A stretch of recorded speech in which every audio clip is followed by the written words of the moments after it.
Facebook was doing a little bit of an experiment to see who could see me, how they could see me, and when they could see me.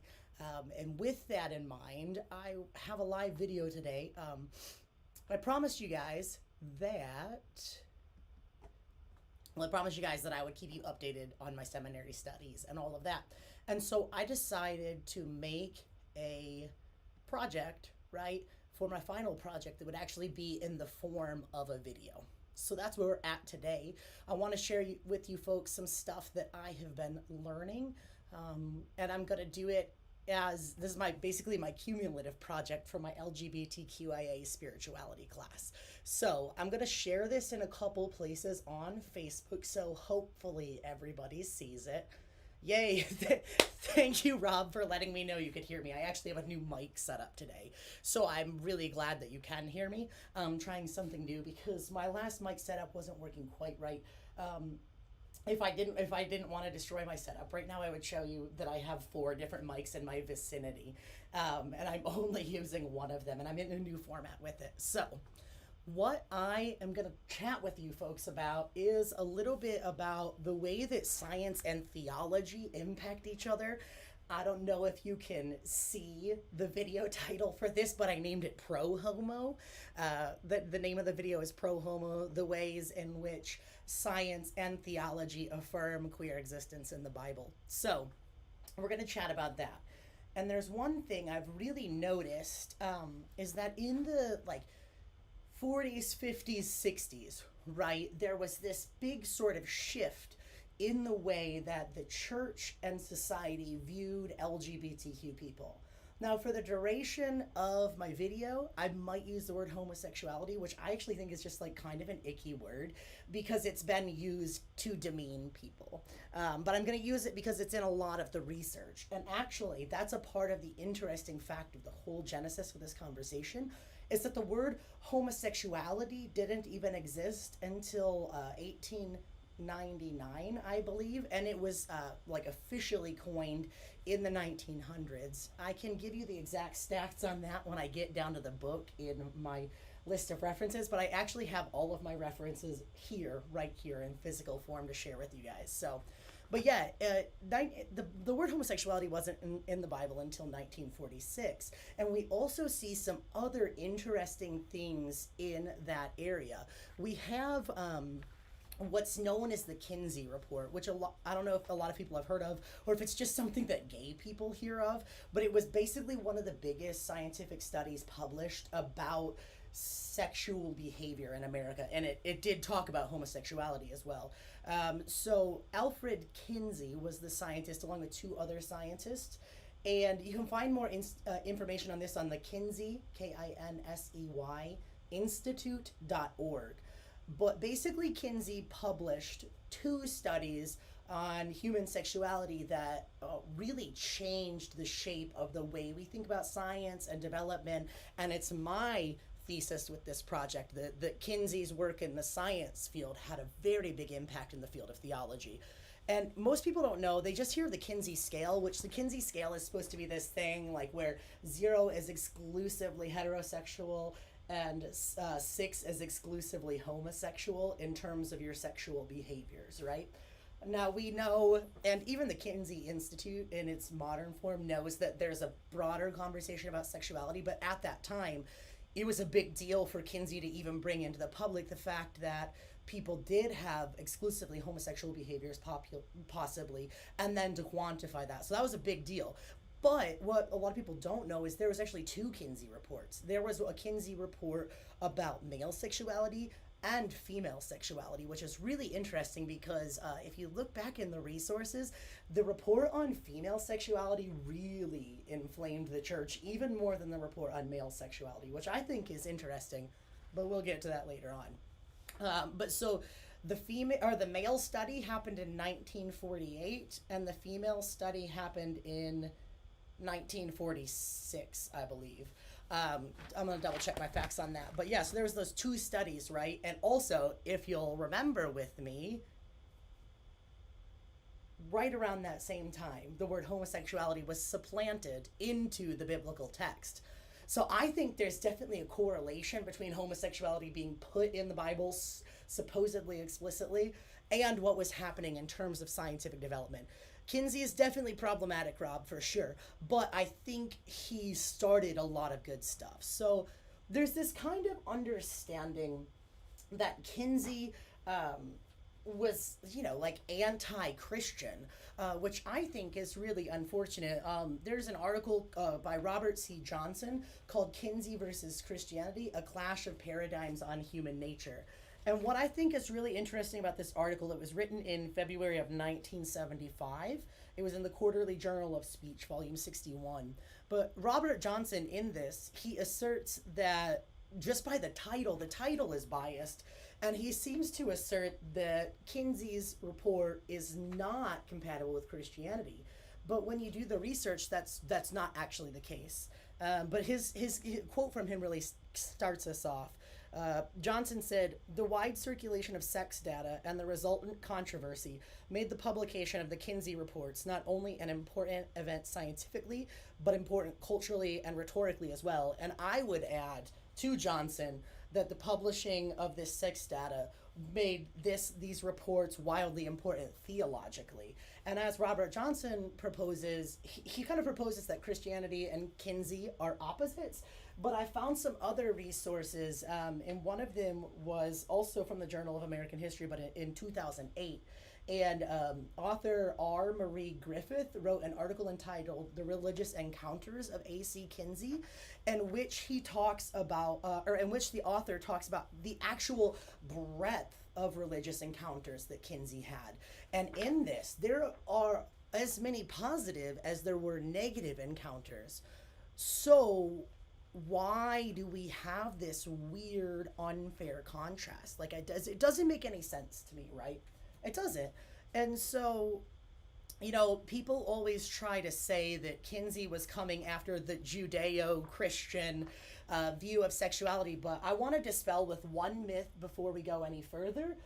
People who are trying to claim Judeo-Christian continuity, it's really, really frustrating to me because Judaism doesn't have deep-seated anti-LGBTQ vibes. You can look on transtorah.org and you see some resources by Rabbi Elliot Kukla from 2006, where Rabbi Kukla talks about the different terms for gender diversity that were in the Torah. There was 6 different classes of genders talked about in Jewish tradition.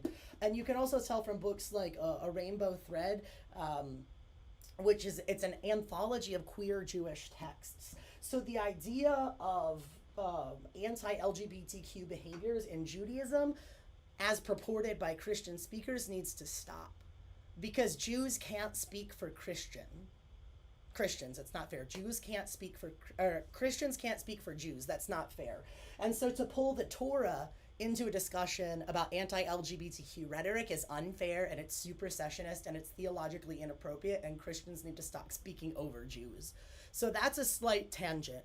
But I wanted to talk about that because if we're talking about just Christian history, there is Christian ways of interpreting the Old Testament or the Jewish scriptures in which Christians really just override what the original authors are saying, and they read Jesus onto the text of the Old Testament when it's not really there.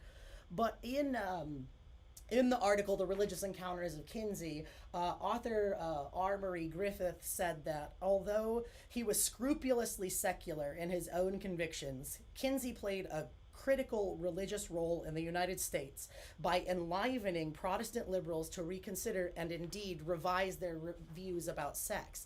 And it's really important that we realize, for as much negativity has come out around homosexuality from the church, that wasn't initially there. And what you see if you look on this timeline of theological developments as they parallel with scientific developments, you see this intersection in the late 40s, early 50s of public discourse, social discourse, philosophical discourse, and theological discourse around sexuality. And what's really important is that we call out right now that there is no universal Christian stance. And I think that's really, really important to know, is that there were sections of Christianity that very, very much absolutely understood what Kinsey was saying and allowed their theology to be shaped by what we know about human orientation. So Kinsey is binary. but I think he started a good conversation. So I'm just going to take a moment and comment in the comment bar.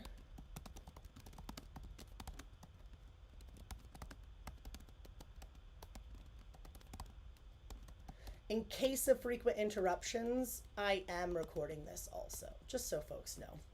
But yeah, so what happened, right, around this move where Kinsey was bringing up these facts about human sexuality and theological responses were happening? I think what happened was Kinsey's reports galvanized two separate strains of Christian theology, but we only hear about one of them. One strain of theology that was galvanized by Alfred Kinsey's reports were anti-LGBTQ rhetoric and theology. And I'm using the term theology lightly because it's nothing more than conjecture and a giant aggrandizing think piece. Bias. But the other strand of theology that came out was actually queer theology. It was pro homo, right? It was pro homo. So in the book Queer Religiosities, it talks a lot about why there was such a violent response to Kinsey's reports, to the Bible being put into the the word homosexuality being put into the Bible, and to the overall discourse around the mid-century discourse around homosexuality. And in Queer Religiosities by Melissa Wilcox, the author talks about hegemony. And hegemony is this idea that we have to maintain power by keeping everybody believing the same thing. And what happens with hegemony is that hegemony is a form of power so complete that it appears natural and normal even to those who suffer under it. And if people believe their oppression is natural and normal, they aren't likely to change it. So the church, in order to maintain control and order of society and of congregations, tried to enforce theological hegemony by telling people it's wrong to be gay. And that lined up with the newly supplanted word of homosexuality in the Bible. And they were trying to create a totalitarian system where there was no other views. But there was other views, and they were popular and powerful, and they were there. But what happened is people tried to force out the pro-homo theology, if you will. I'm just coining that phrase right now.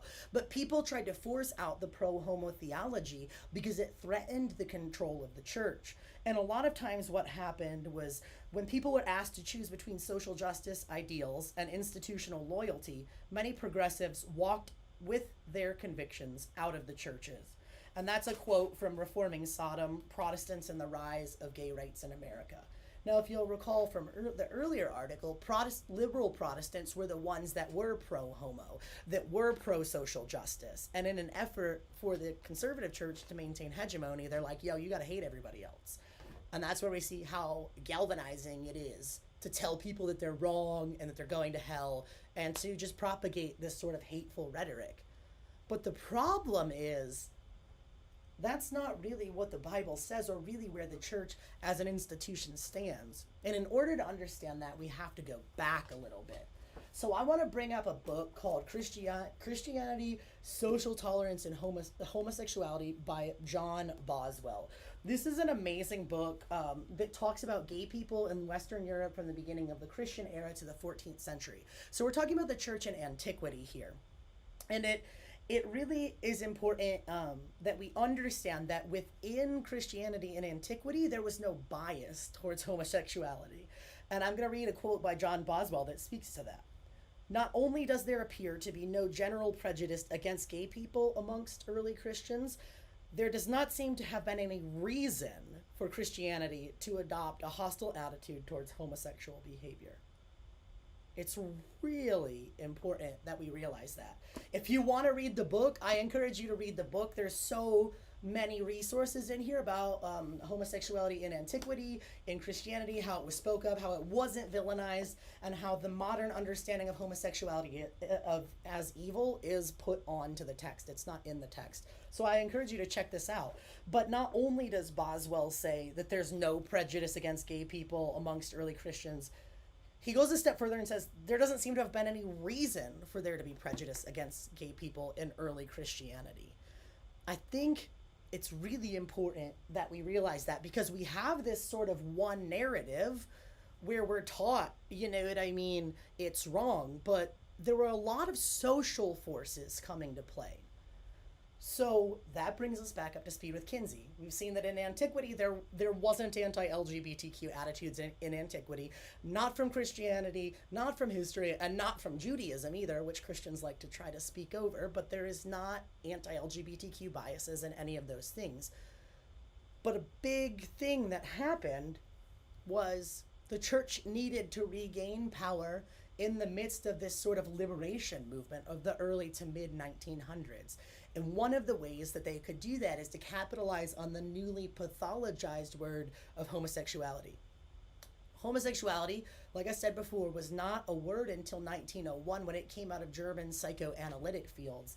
You can find that information in a book called Recruiting Young Love by Mark D. Johnson, which I'm going to bring up later.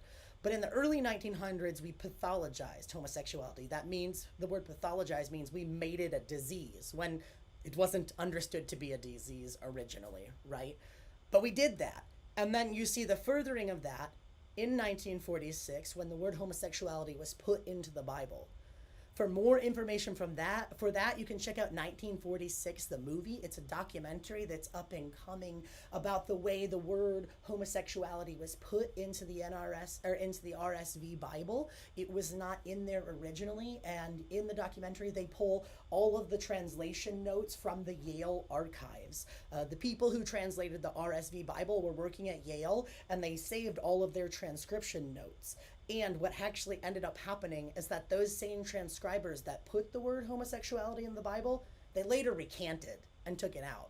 And they said, we are really sorry, it shouldn't have been there, but the bell was already rung. So if you want to find out more and read the original transcription notes, I would encourage you to check out 1946, the movie.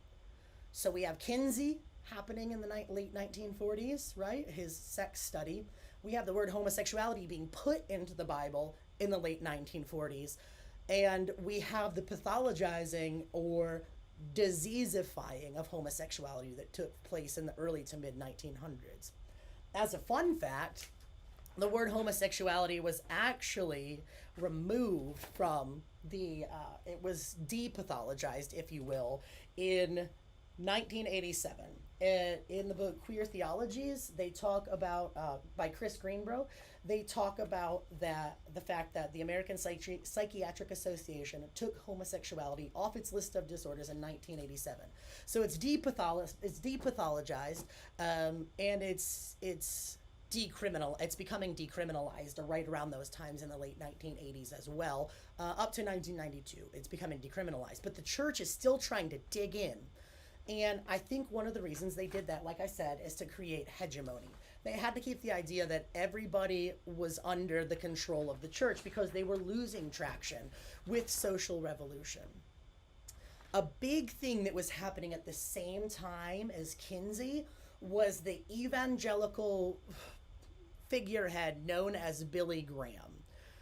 Billy Graham was an evangelical preacher, and he really liked to tie together the ideas of patriotism and nationalism and Christianity.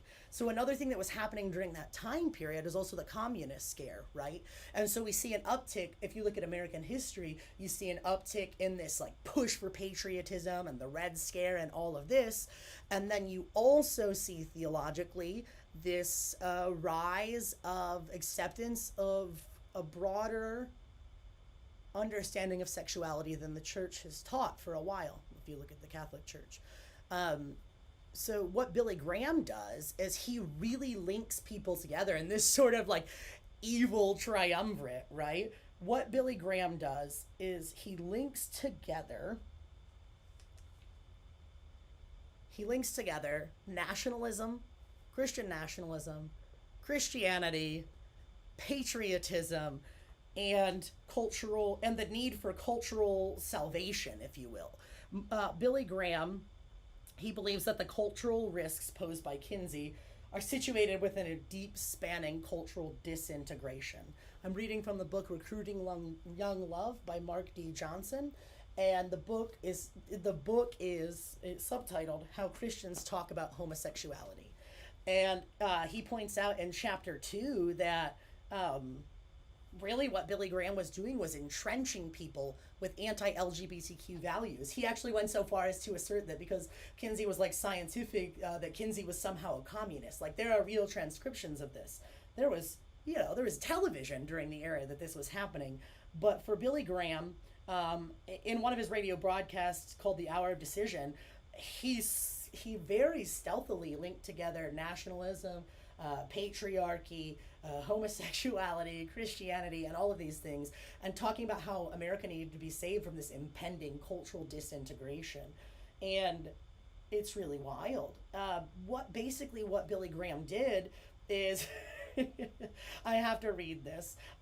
Billy Graham said that the Bible was the unchanging word of God. Hello, somebody. I don't know if you've heard other organizations that try to say they're just worshiping the word and they just read the Bible and believe what God said. But really, that started with Billy Graham. And Billy Graham started to push that the Bible was the unchanging word of God. And Mark D. Jordan goes so far as to say, he quotes, Billy Graham opposes the unchanging word of the Bible, which he quotes verse by decontextualized verse, in the reassuringly archaic English of the King James Version. The Bible's immutability is demonstrated by its resonant language, familiar from childhood, and its immediate applicability without the need of cultural translation. So much of the Bible's felt authority is the acoustic illusion of immutability. This always present Bible speaks directly to and against Kinsey and his European tutors, as if it had known all along that they were coming to threaten American teenagers.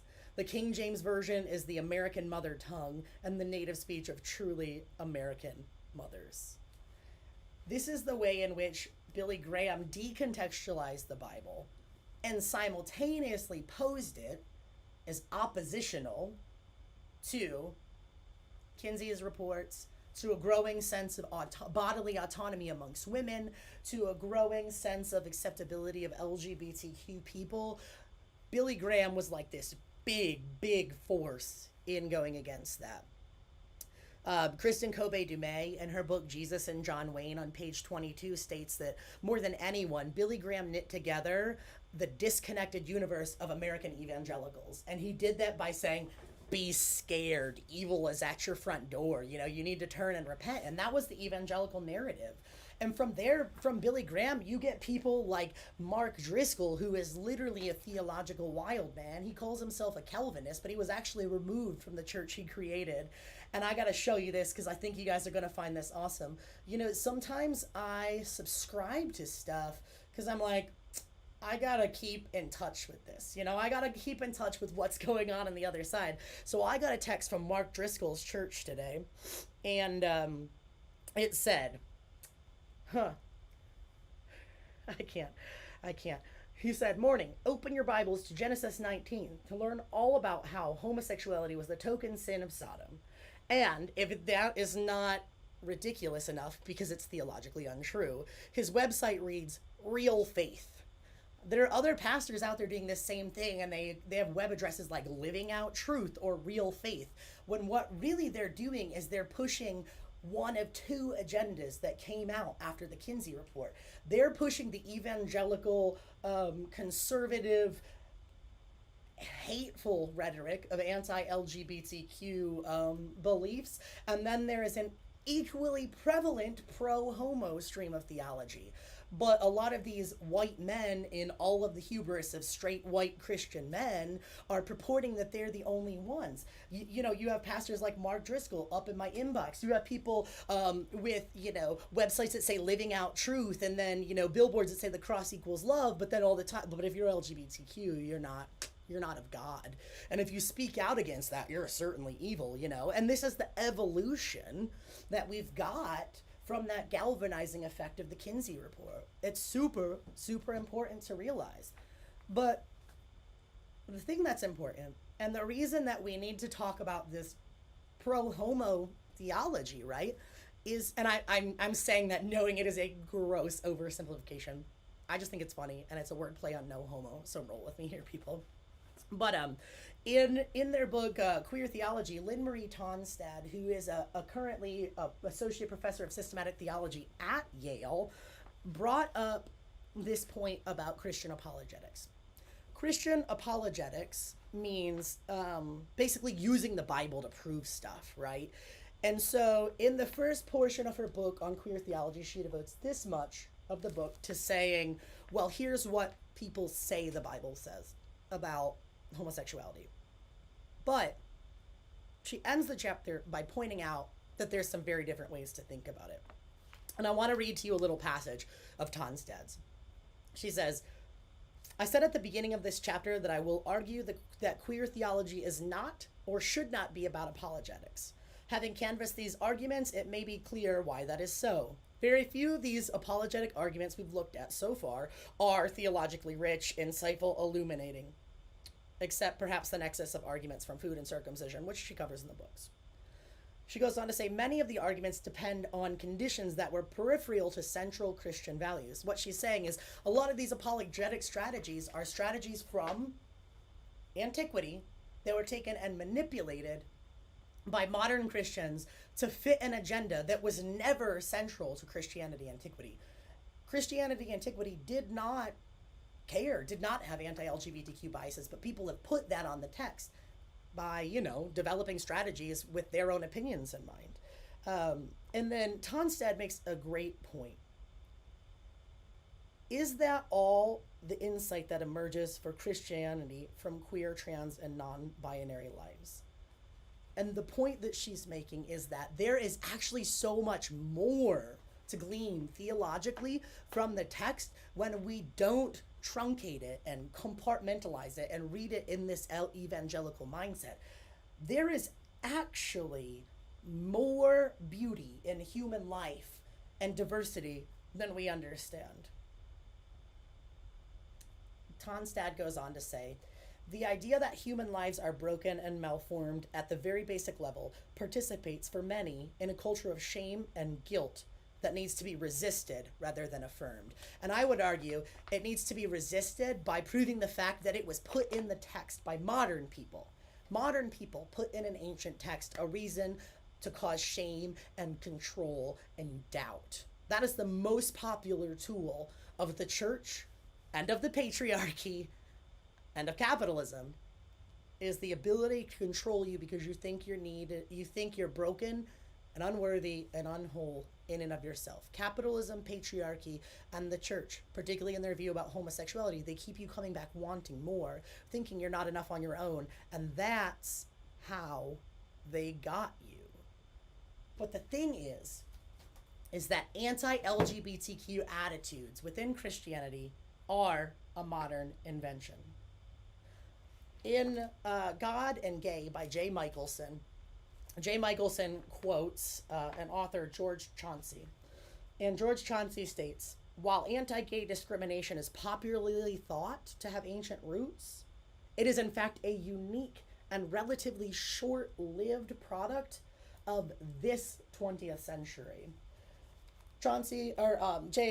J. Michelson goes on to talk about all of these other instances in which queer people lived and moved and had their being, yes, that's a Bible quote, in antiquity, and they were welcomed and celebrated. In the book Trans Theology by Austin Hartke, Austin talks about a passage in Isaiah that's actually a prayer of blessing for the immigrants and the eunuchs. And in the Bible, the eunuchs were queer people by choice, by chance, or by imprisonment. Eunuchs were people who had ambiguous gender, some in part to the removing of their their hormone-inducing body parts, right? But the Bible is actually pro-homo if you read it in a lot of ways. And there is scholar after scholar after scholar after scholar that has arisen from that second strain of theology that came from the split that happened around the time of the Kinsey Report. I just listed a couple, right? Billy Graham, Mark Driscoll, livingoutruth.org or whatever. These are all distinctly anti-LGBTQ strands But it is so important that we realize that that's not the only thing that came out of the introduction of the Kinsey Report, right? You have an entirely different tradition that is rich and powerful and theologically grounded and well rehearsed and well resourced all across the board. And there are authors like Patrick Chang, Marcella Althaus Reed, Reverend Robert Shore Goss, Austin Harkey, Gregory of Nyssa, Julian, get this. Okay, so those first four were all modern, but then you've got Gregory of Nyssa, 4th century, Julian of Norwich, I believe before 14th century. Then you have people like Theodore Jennings exegeting scriptures from the Bible that talk about maybe the possibility of Jesus being queer, and they're presenting a well-founded case. Now, for me, it's not necessary for Jesus to be queer, but there is definitely evidence of that. If you go back to the 4th century within Judaism, you have Rabbi Hillel, who I talked about earlier. You can find more about Rabbi Hillel on Trans Torah, where Hillel talks about the gender diversity within the Torah. You can read from organizations like Hidayah, which bring together Muslim LGBTQ people. The point is that Abrahamic faiths do not undeniably condemn LGBTQ people, and in particular Christianity. And Christianity needs to stop relying on some faux Judaism to try to prove their point. But the point is that there is a powerful and galvanized pro-homo strain of theology that has deep roots within church history and that has deep roots within biblical scholarship and theology. You can find people like Bishop Megan Rohr, who was the first trans bishop in the Episcopal Church. You can find whole denominations that are LGBTQ affirming, not the least of which being Metropolitan Community Churches and the United Church of Christ. The Episcopal Church is friendly. Most Protestant mainline denominations are LGBTQ friendly. You have a strain of Anglicanism that's LGBTQ friendly. There are even Catholics who are LGBTQ friendly. Like, these all exist.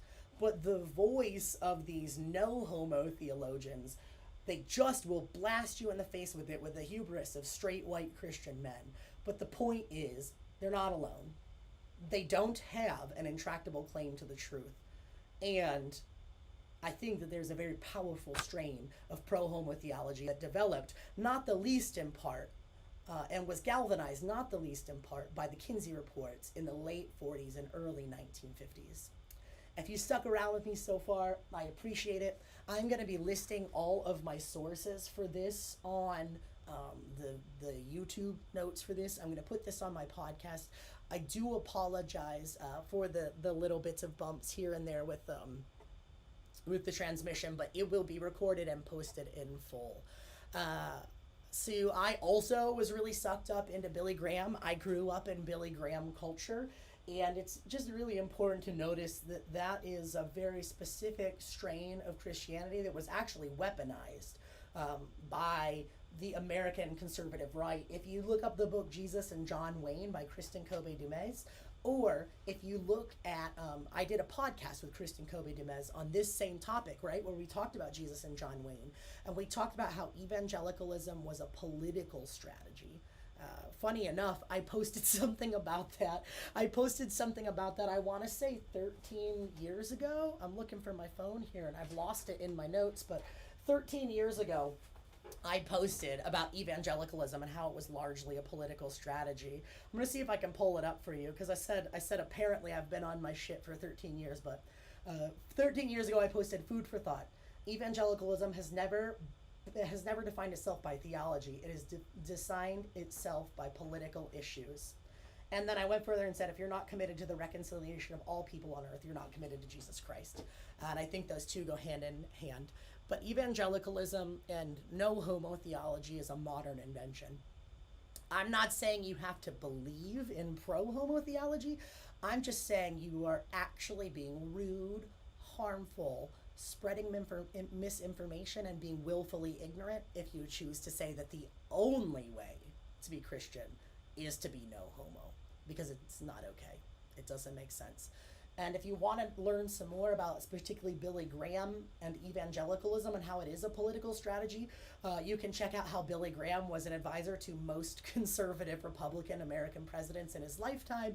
He was spiritual advisors to many presidents.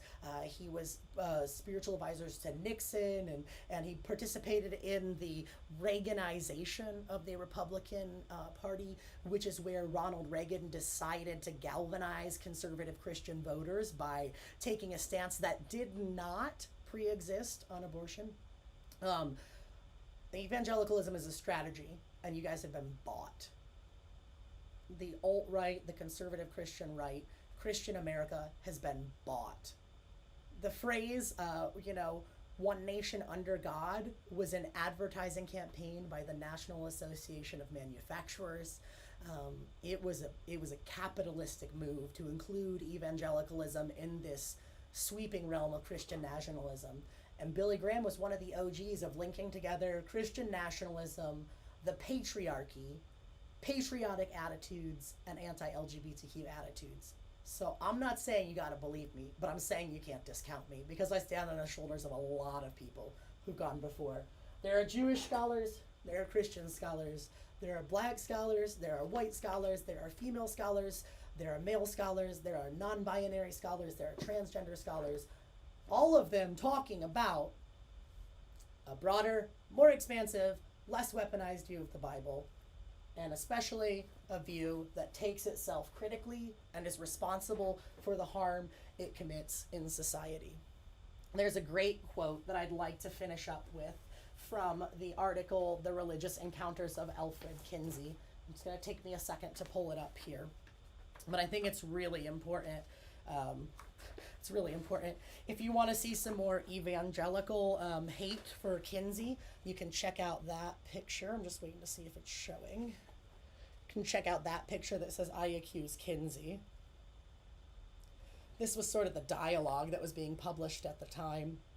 But this very much sums up the attitudes of this mindset. Was I accuse Kinsey. The evangelicals accuse Kinsey of, I guess, exposing human sexuality that already pre-existed. But I think it's really important that the church realize there is a broader scope on this, and that Americans realize there is a broader scope within the church. In the article, The Religious Encounters of Alfred Kinsey, author Marie Griffith says, the church has a special responsibility to help people handle guilt feelings that they may have engendered.